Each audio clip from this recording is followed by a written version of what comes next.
Alors déjà de base, j'aime vraiment beaucoup la direction artistique de ce jeu.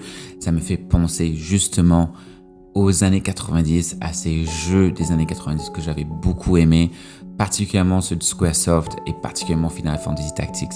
C'est quelque chose que j'ai toujours voulu retrouver dans les jeux vidéo, c'est-à-dire que cette patte graphique, ce côté un peu dessin animé, mais en même temps, il y a le côté jeu vidéo qui vient dedans.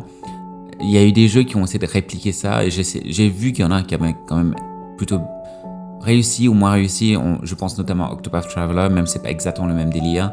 Je pense aussi à d'autres jeux comme Lost Sphear, etc. Donc il y avait un peu ce côté-là qu'ils ont essayé de retrouver, même Triangle Strategy, qui était un peu la même chose, mais ça n'a jamais vraiment capturé l'essence de cette direction artistique qui faisait cette alliance vraiment magnifique entre 2D dessin animé et la 3D du tactical RPG.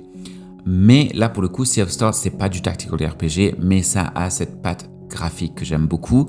C'est du tour par tour, et toi, tu le sais, si tu me suis sur cette chaîne, j'aime beaucoup le RPG, j'aime l'action RPG.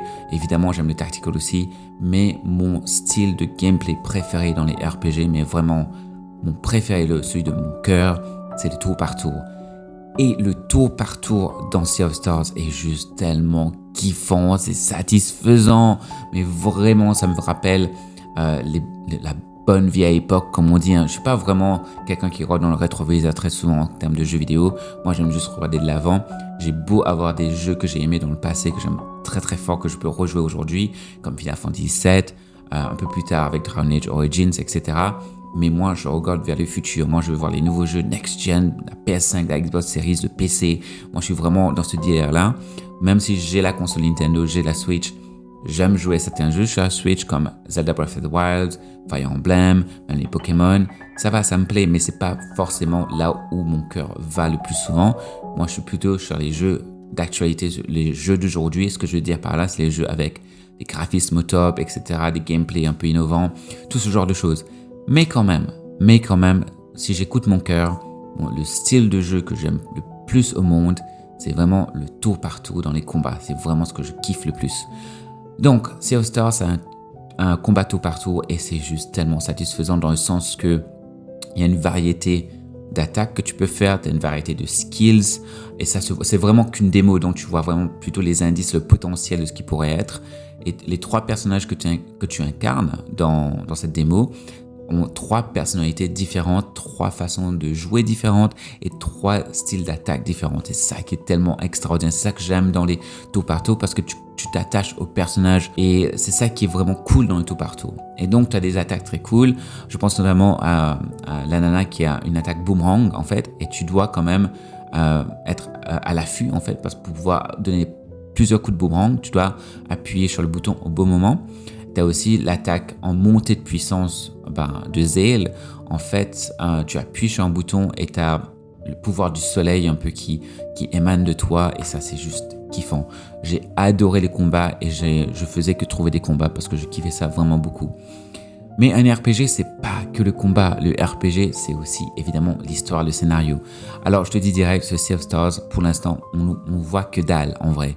Ils nous mettent dans une situation du jeu où on est en plein milieu du jeu, on a un peu un contexte, mais c'est pas vraiment suffisant pour vraiment te donner une idée de l'histoire. Mais en gros, on est sur une aventure carrément, on cherche quelque chose et on essaie de pouvoir aller vers un autre endroit. C'est juste un petit message pour te dire, s'il te plaît, mets le pouce vers le haut dans la vidéo. Si ça te plaît, n'hésite pas et ça aide vraiment beaucoup la vidéo à se faire connaître. Donc, si tu mets le pouce, ça va beaucoup m'aider et n'hésite pas à laisser un commentaire aussi. Allez. Je te laisse profiter du reste de ce que j'ai à dire. En gros, là où on se trouve dans Sea of Stars, c'est que tes personnages que tu incarnes doivent voyager du point A à point B, en vrai.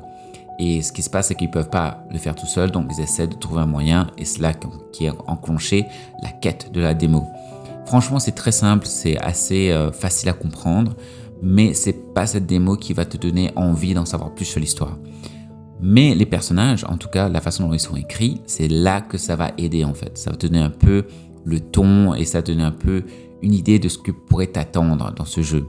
Ce que moi j'ai aimé, en tout cas dans cette démo en termes d'écriture, c'est le côté terre à terre. Tu le sais, moi, dès qu'un RPG est terre à terre, je kiffe. Parce que même si je suis un connaisseur de JRPG et tout, même si je sais que très souvent ça part dans des délires un peu n'importe nawak, j'aime surtout le côté terre à terre, c'est-à-dire où tu te sens que tu connais les règles du monde, qu'il y a un côté assez réaliste dans le jeu.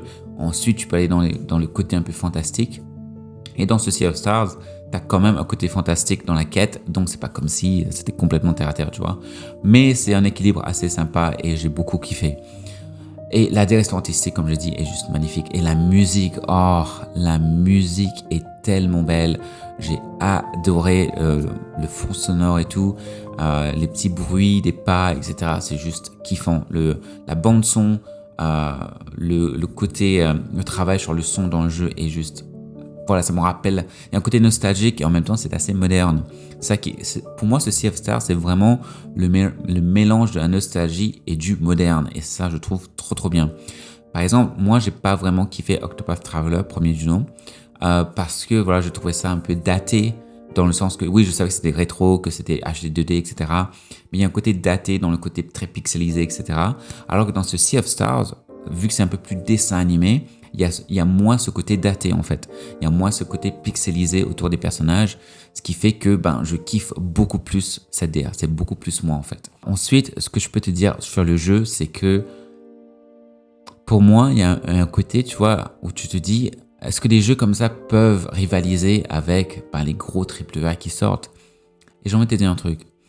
J'aime les jeux vidéo et je suis quelqu'un, comme je l'ai dit, qui aime beaucoup la next-gen, qui aime beaucoup le côté très moderne des jeux vidéo, mais ça ne veut pas dire qu'il ne peut pas avoir des jeux comme Sea of Stars qui peut absolument tout balayer sur leur chemin, sur son chemin, parce que il y a un côté assez intéressant dans le pitch du jeu, il y a un côté assez intéressant dans le DA et ça me parle beaucoup au niveau sentimental, au niveau émotionnel et au niveau nostalgie.